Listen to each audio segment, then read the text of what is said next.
राधे राधे।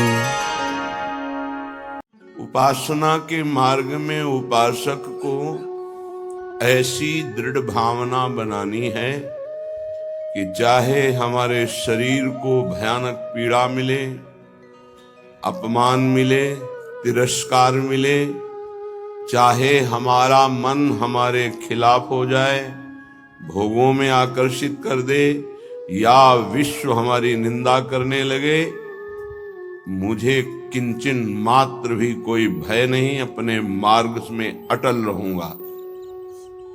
ये शपथ पूर्वक मार्ग चलना चाहिए। प्रारंभ में ही ये शपथ खा लेनी चाहिए, अब मैं प्रभु के मार्ग को नहीं छोड़ सकता, चाहे जितनी पीड़ा दी जाए या प्रलोभन दिया जाए। हर सुख का प्रलोभन माया देगी, प्रभु को नहीं छोड़ना है। जो उपासक सुख का लक्ष्य करके इस मार्ग में चलता है वो भ्रष्ट हो जाता है। वासनाएं साधना से दब जाती है, मिटती हैं भगवत साक्षात्कार या ब्रह्म बोध से। भगवत साक्षात्कार या ब्रह्म बोध तक पहुंचने के लिए उपासक को बहुत ही स्वभाव में गंभीरता, सहनशीलता ये लानी ही होगी। अगर वो गंभीर स्वभाव का नहीं है, अपनी बातें दूसरों से बताएगा तो परमार्थ से वंचित हो जाएगा। अनुभव की बातें या अपनी कमी की बातें दोनों नहीं बतानी। इष्ट देव जान रहे हैं, गुरुदेव जान रहे हैं, दूसरा कोई हमारे हृदय का परिवर्तन नहीं कर सकता। अगर हमारे हृदय का परिवर्तन कर सकता है तो हमारा आराध्य देव कर सकता है। आराध्य देव सर्वज्ञ है, इसलिए मुझे कहने की जरूरत नहीं। जो अनुभव हो रहा है उसे गुप्त रखो, क्योंकि वही अनुभव परमात्मा साक्षात्कार की मंजिल दृढ़ कर देगा। अगर अनुभव बताने लगे तो खाली हो जाओगे, परमार्थ में चलने की योग्यता खो दोगे। इस बात को धैर्यपूर्वक समझिए। चाहे जितना कष्ट हमें मिले, शारीरिक या मानसिक, हम प्रभु के मार्ग को अब छोड़ने वाले नहीं। ये शपथ खानी चाहिए। हम प्रभु के मार्ग में जैसे हैं वैसे ही चलेंगे। जितना सुधार प्रभु कराते जा रहे हैं उतना होता जा रहा है। हम प्रभु के मार्ग को नहीं छोड़ेंगे, चाहे जैसी परिस्थिति आ जाए। हम गिर सकते हैं, फिसल सकते हैं, लड़खड़ा सकते हैं, पर ना तो रुक सकते हैं और ना लौट सकते हैं। ये शपथ खानी चाहिए। अगर ये निष्ठा नहीं है तो फिर बहुत बड़ा भयावह दृश्य उपस्थित करेगी माया, भीतर और बाहर से। समय आएगा आप लड़खड़ा जाएंगे। आपको प्रलोभन ऐसा मिलेगा कि आप इसे छोड़ करके माया में रमण करें। प्रलोभन में बहुत मिठास नजर आती, पर होता बहुत जहर है। सकामता उत्पन्न होते ही जो जलन होती है वो सकामी पुरुष नहीं जानते, वो भगवत मार्ग के पथिक जानते हैं कि कामना कितना बड़ा जहर है और कैसे जलाती है रात दिन। इसलिए उपासक को निष्कामता पर ही अपनी स्थिति स्थापित करनी चाहिए। सकामता को तत्काल काटना चाहिए। अगर सकामता रही तो 20 वर्ष साधन करने के बाद भी वो भ्रष्ट हो जाएगा। इस शब्द को बहुत सूक्ष्मता से अनुभवपूर्वक बोल रहे हैं। छोटी सी दबी हुई वासना 20 वर्ष साधन करने के बाद भी वो अपना प्रबल रूप धारण कर लेगी और साधक को गिरा देगी। ढूंढ ढूंढ कर अंदर की वासनाओं को नाम जप के द्वारा भस्म किया जाता है। भजन के बल से उनका हृदय से पूर्ण अनादर करना होता है। अनादर ही उनका नाश है, आदर करना ही अपना नाश है। बस ये ध्यान रखना है। सकामता ही हमारा पतन है, निष्कामता ही हमारी स्थिति है। धैर्यपूर्वक सहन करना ही यात्रा है। सहन न कर पाना, टूट गए, या प्रलोभन में आ गए तो इस मार्ग से गिर जाएंगे। देखो श्रीपाद प्रबोधानंद जी महाराज कैसी निष्ठा का वर्णन करते हैं, धाम की निष्ठा। कह रहे हैं कि छिद्येत खडशः इदम यदि मे शरीरम घोरा विपद विततयो यदि वा पतन्ति हाहंत न तथापि भूयात् वृंदावनादितर तुच्छ पदे पिपाशा। बहुत उच्च कोटि की वृंदावन की निष्ठा है श्रीपाद प्रबोधानंद जी की। बलिहारी है इन महापुरुषों की कि इन्हीं के वचनों की जूठन पाकर अपने हृदय में कुछ निष्ठा आती है। नहीं तो ये शरीर राग हमें धाम निष्ठ, गुरु निष्ठ, नाम निष्ठ, भगवत निष्ठ ये नहीं होने देता। इस शरीर संबंध ही भगवत संबंध दृढ़ नहीं होने देता। अनंत जन्मों से हम भटक रहे इन्हीं शरीरों के संबंध में। ये पत्नी, ये पुत्र, ये पिता, ये माता, ये रिश्ते, ये नाते, ये सामग्री, ये भोग, ये बैंक बैलेंस, इसी का आश्रय लेकर हम भगवान से विमुख हो चुके हैं। कैसी अद्भुत निष्ठा। छिद्येत खडसा इदम यदि में शरीरम घोरा विपद विततयो यदि वा पतंती। यदि मेरे शरीर को पीड़ा पहुंचाई जाए वृंदावन में, अस्त्र शस्त्रों के द्वारा छेदन भेदन किया जाए, तो भी मैं कभी वृंदावन को नहीं छोड़ सकता। ये बात समझिए, बहुत बड़ी उपलब्धि है, बहुत बड़ा सौभाग्य है यदि आपको यहां एक दिन भी वास करने को मिल जाए। फिर जिनको आजीवन वास मिल गया है तो दुर्भाग्य है कि वो प्रिया प्रीतम का चिंतन नहीं करते हैं, सत्संग नहीं सुनते, श्री जी की लीलाओं का गायन चिंतन नहीं करते, व्यर्थ में समय नष्ट करते हैं। दिव्य कृपा हो गई वृंदावन वास की, पर उसका लाभ नहीं ले पा रहे। वृंदावन बसिके इतनो बड़ो सयान, जुगल चरण के भजन बिन निमिष न दीजे जान। पलक झपकने के समय को निमिष कहते हैं। इतना भी समय प्रिया प्रीतम के भजन से अगर खाली गया तो हमारा दुर्भाग्य है, हानि है, विपत्ति है। अगर निरंतर हमारा स्मरण वृंदावन में चल रहा है तो वास्तविक तन मन के बन से ये अब वृंदावन वास हो रहा है। इसीलिए उपासकों से प्रार्थना करते हैं कि उठते बैठते चलते फिरते नाम जप करते रहो, प्रिया प्रीतम को मत भूलो। ये तुम्हारा बैंक बैलेंस तुम्हारे साथ नहीं जाएगा, ये तुम्हारी प्रवीणता संसार के व्यवहार की ये नहीं जाएगी, ये तुम्हारा शरीर सुख या संपत्ति सुख ये तुम्हें प्रियालाल से वंचित कर देगा। इसका भरोसा मत करो, ये मायाकृत है। भरोसा करो प्रभु का, भले सब कुछ बना रहे, उसका भरोसा मत करो। ये सब टिकाऊ नहीं है, परिवर्तनशील है। ये शरीर नाशवान है, इसको इतना प्यार मत करो कि प्रभु के प्यार का मार्ग ही छूट जाए। कैसा मंद बुद्धि हो जाती है उपासक की, कैसा विचार हो जाता है कि वो शरीर पोषण के लिए, इंद्रिय भोगों के लिए प्रभु को छोड़ देता है, धाम को छोड़ देता है। ऐसा है, वो धाम को छोड़ देता है, प्रभु को छोड़, एक विषय, एक इंद्रिय मन के साथ मिलकर ऐसी ठगाई की कि प्रभु से विमुख कर दिया, धाम से विमुख कर दिया, गुरु से विमुख कर दिया। तभी कहा शपथ पूर्वक इस मार्ग में चलना चाहिए। हम तो आए नहीं, हमें लाया गया है। यदि लाया गया है तो अब समझ में आया कि मेरे ऊपर कृपा हुई तो मैं शपथ खाता हूं कि अपने प्राण त्याग सकता हूं, लेकिन अपना मार्ग नहीं। पक्का पर आजकल शपथ भी ऐसे ही खा ली जाती है, उसकी सत्यता, उसका निर्वाह करना बहुत कठिन हो जाता है। प्रतिज्ञा, शपथ, इस सब में खवाई जाती है। अगर किसी भी डिपार्टमेंट में है तो उसको शपथ खवाई जाती है, आप ये गुप्त बात कभी किसी को नहीं बताएंगे, आप ऐसे चलेंगे, आप राष्ट्र की रक्षा करेंगे, आप शपथ खाइए कि धर्म पूर्वक, सत्य पूर्वक अपने राष्ट्र के लिए प्राण समर्पित करेंगे।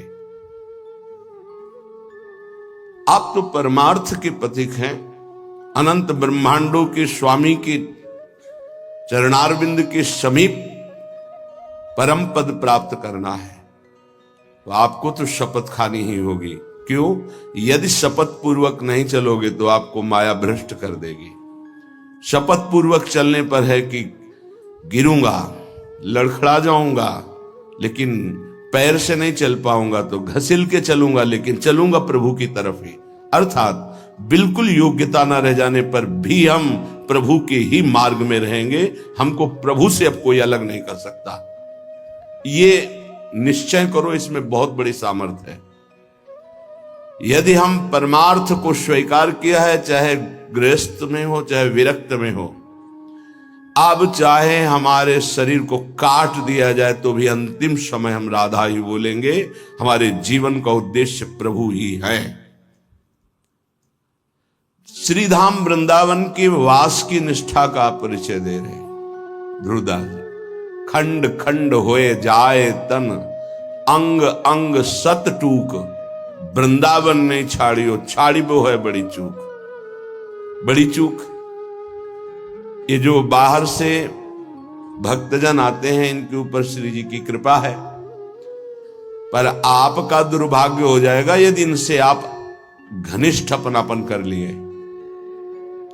घनिष्ठ संबंध श्री जी से और श्री जी के संबंध से इनसे संबंध, डायरेक्ट हमारा कोई संबंध नहीं होना चाहिए, श्री जी के नाते से है, श्री जी के संबंध से है।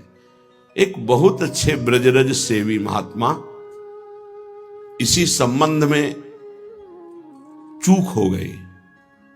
कुछ लोग बाहर से आए, ऐसा कभी किसी को नहीं करना चाहिए। बाहर से आने वालों को, उनके 500 शुगर थी, बहुत अच्छे ब्रजरज सेवी और सरल स्वभाव संतों का हो जाता है, क्योंकि हमारी स्वामिनी का स्वभाव है अत्यंत दयालु, करुणामय, सहज, सरल। किन्हीं किन्हीं संतों का बाहरी स्वभाव नारियल की तरह होता है। नारियल ऊपर से कठोर होता है, वो अंदर से देखो तो बहुत मिठास वाली गिरी होगी, उसमें मीठा जल होगा, पर बाहर से कठोर रहता है, नीरस रहता है। ये स्वभाव होना ही चाहिए। निर्विकार परम पद की प्राप्ति के लिए हर साधक का स्वभाव इस नारियल की तरह होना चाहिए। बाहर से नीरस, जटिल, कठोर, अंदर से सुकोमल।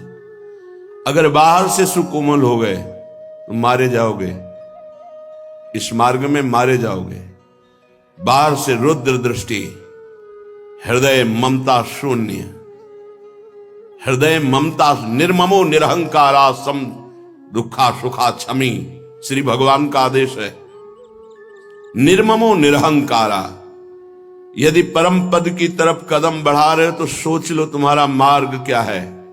निर्ममो निरहंकारा, किसी से कोई ममता नहीं। वो आए और प्रार्थना की कि आपकी 500 शुगर है, ये किडनी फेल कर सकती है, ये दिल फेल कर सकती है, लीवर फेल। अच्छा, हमारे यहां बहुत डॉक्टर बढ़िया हैं, ले चलते हैं, 10-15 दिन सेवा करेंगे, आप स्वस्थ हो जाएंगे, फिर आ जाइए, दवा बन जाएगी, चलती रहेगी। उन्होंने स्वीकृति दे दी। वो नहीं वापस आए, वही शरीर पूरा हो गया। आप लोग बाहर से आते हैं वृंदावन लाभ लेने के लिए, अगर आपको श्रद्धा है और कोई संत बीमार है तो यहीं उसकी व्यवस्था कीजिए, उसको बंबई, कलकत्ता, दिल्ली ले जाने की कोशिश मत कीजिए। उसने अपने जीवन को श्रीधाम की रज में दिया है। कष्ट से पीड़ित होने के कारण, प्रबल निष्ठा ना होने के कारण हो सकता है वो हामी भर दे, तो आपको नहीं ले जाना है। वो कहे भी तो नहीं ले जाना है, नहीं महाराज हम यही व्यवस्था करेंगे आपकी, तब तो आपकी सेवा मानी गई। आप उनको धाम छोड़वा दिए तो कौन सी अमरौती पिला देंगे आप? क्या मृत्यु पर विजय आप दिला सकते हैं? क्या श्रीधाम वृंदावन दिला देगा? हां, ये है कि रजोपसेवी प्रियालाल के चरणारविंद के कहीं भी शरीर छूड़े, वो तो प्रिया प्रीतम में स्थित है। पर वो लाभ जो हम लोग याचना करते हैं कि जय श्री भट्ट धूलि धूसर तन यह आशा और धार, कुछ विशेषता है, पक्का मानिया। इस रज में शरीर छोड़ने की कुछ विशेषता है, मान लोगे तो जान जाओगे। तभी कह रहे खंड खंड होए जाए तन, अंग अंग सत टूक, वृंदावन नहीं छाड़ियो छाड़िबो है बड़ी चूक। यहां कह रहे हैं छिद्देत खडसा इदम यदि में शरीरम, घोरा विपद विततयो यदि वा पतंती। यदि धार वाले अस्त्र से भी मेरा शरीर काटा जाए तो मैं वृंदावन का कभी त्याग नहीं कर सकता कि भाई वृंदावन में तो बहुत दुख मिल रहा है, अब तो चलते हैं यहां से। शपथ पूर्वक इसीलिए कहा है कि अगर शपथ पूर्वक नहीं रहोगे तो बड़ी विचित्र दशा है। हमारा धाम और धामी श्यामा श्याम बड़े कृपालु हैं। यदि आप जाना चाहते हो रोकेंगे नहीं, और नहीं जाना चाहते हो तो कभी जाना नहीं पड़ेगा, किसी भी कार्य के लिए नहीं जाना पड़ेगा। ये अपने अनुभव की बात कह रहा हूं, किसी भी कार्य के लिए नहीं जाना। और आपने निश्चय किया है कि बाहर जाकर ही हमारा काम चलेगा, तो पक्का बिना बाहर जाए आपका काम ही नहीं चल सकता। और आपने निश्चय किया है कि श्रीधाम वृंदावन नहीं छोड़ूंगा चाहे मर जाऊं, तो हर व्यवस्था जो तुम बाहर से नहीं कर सकते घर बैठे हो जाएगी, क्योंकि स्वामी जी के चरणों में स्वयं अनंत लोकों की सिद्धियां लुटती रहती है। विश्वास, धैर्य, सहनशीलता ये चाहिए इस मार्ग में। अगर सहनशील नहीं हो, विश्वास नहीं है, तो फिर आप टूट जाओगे। कितना कष्ट सहूं। आपको विश्वास दिलाते हैं इस स्थान का विशेष प्रभाव है धाम का, कि यहां विशेष कष्ट प्रभावित नहीं कर पाता। कलह कलेश न व्यापह ईठा इठौर विश्व ते न्यारी। यहां कष्ट भी आएगा तो बहुत सीमित रूप रख कर आएगा, वही बाहर जब आपके ऊपर प्रभाव डालेगा तो बड़ा भारी दुख होगा। प्रारब्ध भी आएगा तो शासित होकर आएगा प्रियाजू से, वो स्वतंत्र रूप से आक्रमण नहीं कर पाएगा, बाहर स्वतंत्र रूप से आक्रमण कर देगा। यदि घोर घोर विपत्तियां आकर हमको घेर ले तो भी हम वृंदावन नहीं छोड़ेंगे। ये शपथ पूर्वक रहना चाहिए। घोर विपद विततयो यदि वा पतंती, घोर विपत्ति आ जाए तो भी मैं अपनी निष्ठा से नहीं गिरूंगा। काट डाला जाऊं तो भी, घोर विपत्तियां दुख आ जाए तो भी मैं श्रीधाम वृंदावन को नहीं छोड़ने वाला। हा हंत हंत न तथापि भूयाद वृंदावनादितर तुच्छ पदे पिपाशा। हाय हाय, श्रीपाद कह रहे हाय हाय, जो वृंदावन का वास मिला और उसे छोड़ करके किसी भी लाभ के लिए बाहर जाते हैं तो हाय हाय। हरिराम व्यास जी ने एक पद में लिखा है, इतनी बड़ी कृपा हो गई और इसके बाद भी तुम वृंदावन का आश्रय वास का प्रभाव न जानने के कारण अन्य आश्रय लेते हो, अन्य सहारा लेते हो और यहां छोड़कर जाते हो, तो मानो अपने सर पर पादुका चला रहे हो। अच्छा, स्वयं पतित पत्रकाण्यमृतवत् सुधा भक्षयन् तृषाह मिहिर नंदिनी शुचि पयोंजलि भी पिबन कदा मधुर राधिका रमण रास केली स्थली बिलोक्य रसमग्न धीर दिवसामि वृंदावनम। ये प्रायः तैयारी की जाती है, ध्यान रखना। जैसे किसी को आर्मी में जाना है तो दौड़ भाग ये सब, पहलवानी करना है तो दंड बैठक खान पान और युद्ध की कलाएं, कुश्ती की कलाएं सीखता है। ऐसे ही हम भगवत मार्ग में चल रहे हैं तो हमें पुष्ट भी होना है और युक्तियां भी सीखनी कि शत्रु को कैसे पराजित करना है, क्योंकि हमारे शत्रु अंतर में बैठे हुए हैं। हमारा एक भी शत्रु बाहर नहीं होना चाहिए। किसी से राग द्वेष नहीं, अंदर की वृत्ति से हमारी दुश्मनी है जो भगवत विमुख करने वाली है, उसको पछाड़ना है। तो कह रहे स्वयं पतित पत्रकाण्यमृत वत क्षुधा भक्षयन।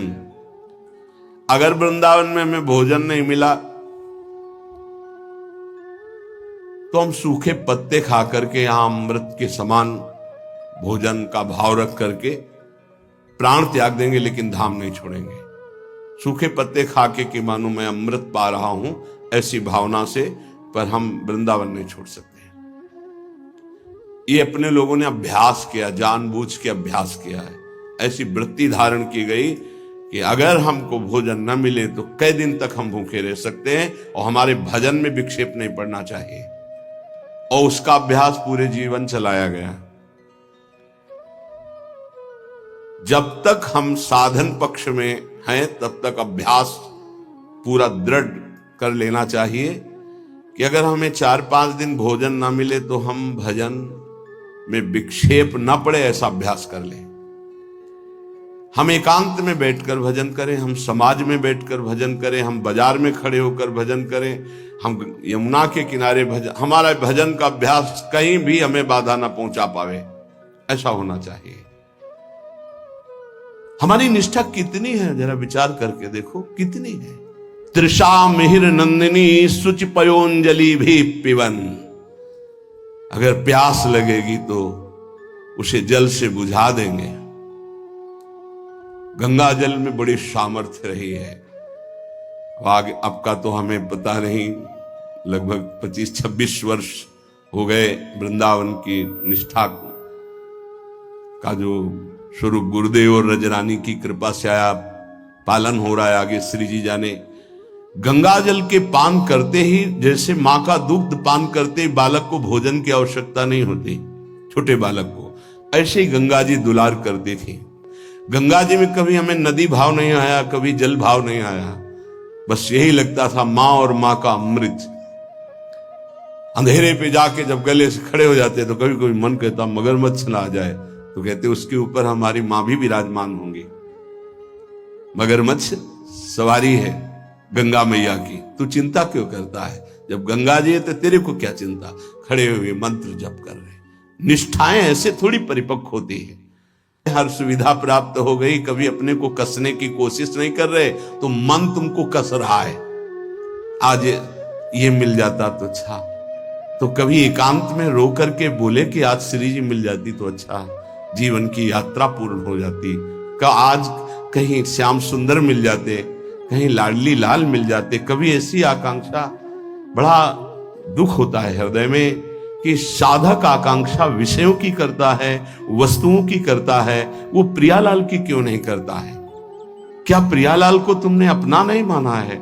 क्या जगत के भोग तुम्हारी सुख सामग्री है? कैसे तुम साधक हो? कैसे तुम भगवत मार्ग के पथिक हो? कदा मधुर राधिका रमण रास केलस्थली बिलोक्य रस मग्न धी रधिवशामि वृंदावनम। मेरी ऐसी वृत्ति कब होगी कि मैं वृंदावन को देख देख कर रोऊंगा कि ये वही स्थान है जहां हमारे प्रिया प्रीतम रह रहे हैं और खेल रहे हैं और मेरे नेत्र देख नहीं पा रहे हैं। कब ऐसा वृंदावन कृपा करेगा कि मैं देख देख करके मगन हूं कि मेरे प्रिया प्रीतम कैसे रास कर रहे, मेरे प्रिया प्रीतम कैसे वन विहार कर रहे, मेरे प्रिया प्रीतम कैसे झूला झूल रहे, मेरे प्रिया प्रीतम कैसे जल विहार कर रहे, नौका विहार कर रहे। साक्षात पुरौ श्री पुरुषोत्तमांघि सेवारसादप्यधिको रसौघः स्यन्देत वृंदा विपिनेप्य दृष्टे राधा प्रियेत्रोद्धव एव साक्षी। पुरुषोत्तम भगवान वासुदेव देवकी नंदन का निरंतर सानिध्य प्राप्त करके भी जिनको प्रेम का परिचय प्राप्त नहीं हो पाया, और वो जब वृंदावन की रज में आए तो बिना किसी साधन के प्रेम प्राप्त हो गया। इसके साक्षी उद्धव जी हैं। श्रीपाद कह रहे हैं कोई उनको साधन नहीं करना पड़ा, गोपी जनों के दर्शन, संभाषण, चरण धूलि, इसका स्पर्श होते ही प्रेम का प्रादुर्भाव हो गया। क्योंकि तैयार भूमि थी, भूमि तैयार थी, बीज के अंकुरण में देर नहीं लगी। अपने लोगों के ऊपर कृपा है, उसी रज में बैठे हैं, उसी रज में वास करते हैं, पर भूमि तैयार नहीं है। रोज ये सत्संग हो रहा है तो मानो किसान जैसे अपनी खेती को जोत करके उसे तैयार करता है, ऐसे मानो सत्संग आपके हृदय की भूमि को तैयार, ये जो शपथ पूर्वक चलिए, ये भूमि तैयार की जा रही है। लेकिन आप देखिए कहां साधक भूमि तैयार कर पाता है अपने हृदय की। जहां थोड़ी सी प्रतिकूलता की छाया भी आई कि भाग खड़ा हुआ। प्रतिकूलता नहीं आई, अभी प्रतिकूलता तो जानते नहीं, प्रतिकूलता की छाया आई कि भाग खड़ा हुआ। जो राधा प्रिय इस वृंदावन में वास स्वीकार करके रहनी से रहता है, तो बिना किसी अन्य साधन के उसके हृदय में प्रेम प्रवाहित हो जाता है। इस बात के साक्षी हैं उद्धव जी, कोई साधन नहीं हुआ।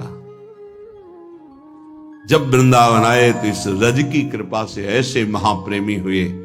भगवान की कृपा से आज भी गिरिराज जी की तलहटी में वो अव्यक्त रूप से विराजमान रहते, कभी तलहटी नहीं छोड़ते। प्रकट में बद्री बन गए, लेकिन अप्रकट में यहीं रहते हैं गिरिराज जी की तलहटी में। उद्धव कुंड परिक्रमा मार्ग में मिलता है, उसी क्षेत्र में श्री उद्धव जी महाराज विराजमान रहते हैं। हमारे हृदय में यह अनुभव होना चाहिए कि हमारे ऊपर प्रभु की विशेष कृपा है। बस उस कृपा का अवगाहन, कभी दिव्यता की तरफ सोचिए। अपनी इंद्रियां और मन ये पार्थिव भोगों की तरफ ही सोचता रहता है। कोई पार्थिव व्यक्ति अनुकूल हो जाए तो हम नाच पड़ते हैं। प्रियालाल तुम्हें प्यार कर रहे हैं, तुम्हें नहीं दिखाई दे रहा, तुम्हारी समझ में नहीं आ रहा कि तुम्हें श्यामा से हम प्यार कर रहे हैं, इतना प्यार कर रहे हैं। हम मांग कर रहे हैं पार्थिव व्यक्ति के प्यार की, कोई प्रगट में मनुष्य हमें प्यार करे। हम मांग कर रहे हैं इंद्रियों के भोगों की। सच्चिदानंद सुख देने के लिए हरि गुरु तैयार है, हमें वो नहीं चाहिए। यही दुर्भाग्य है हमारा। उपासक सावधान, बहुत जन्म भोग चुके हो, बहुत जन्म तुम किसी ना किसी के होते रहे हो। इस बार केवल श्री जी के इस शरीर को धरोहर की तरह हरि गुरु को समर्पित कर दो। ये आपकी वस्तु है, इस पर अब मेरा कोई अधिकार नहीं, तो हरि गुरु आपको समर्पित कर देंगे। लो, हमारा संपूर्ण वैभव आपका है। आप करके तो देखो, बड़ा सस्ता सौदा है। शरीर तो तुम माया में कितनी बार समर्पित कर चुके हो। एक बार मायाधीश प्रभु श्री जुगल सरकार को अपना जीवन समर्पित करके तो देखो। प्रेम से बोलिए राधे राधे। भगवान शिव ने पार्वती जी से कह रहे थे, उमा कहूँ मैं अनुभव अपना, सत हरि भजन जगत सब सपना। इस संसार में जो कुछ भी आप देख रहे हैं सब माया है, सबको एक ना एक दिन चले जाना है, सब नश्वर है। ओके, तो ईश्वर का नाम ही सत्य है। प्रभु का नाम लीजिए। और कहा गया है कि इस युग से अच्छा कोई युग नहीं है। कलयुग केवल नाम आधारा, सुमिर सुमिर नर उतरहु पारा। तो इससे अच्छा युग कोई मिलेगा ही नहीं। तो इसमें भगवान का स्मरण करें, प्रभु का नाम लें। राधे राधे, जय श्री कृष्णा। जो भी आप लोगों को नाम प्रिय लगे उनका नाम जाप करते रहें आप लोग। तो hey guys, don't forget like, subscribe and share. आप लोग वीडियो को ज़्यादा से ज़्यादा शेयर कीजिएगा और एक प्यारा सा कमेंट करिएगा, बताइएगा आप लोगों को ये प्रवचन कैसा लगता है। और ज़्यादा से ज़्यादा आप लोग नाम जाप करिए, क्योंकि इस कलयुग में केवल एक नाम जाप ही है जिससे हम इस भव सागर से पार लग सकते हैं। ओके, तो ज़्यादा से ज़्यादा नाम जाप करें और वीडियो को शेयर करें। कोई भी कमेंट हो, कोई भी कुछ भी हो, पूछना हो अगर आप लोगों को, तो डेफिनेटली गाइज एक कमेंट करिएगा, हम ज़रूर आप लोगों को आंसर देंगे, क्योंकि आप सब लोग हमारे दिल के बहुत करीब रहते हैं। राधे राधे, जय श्री कृष्णा।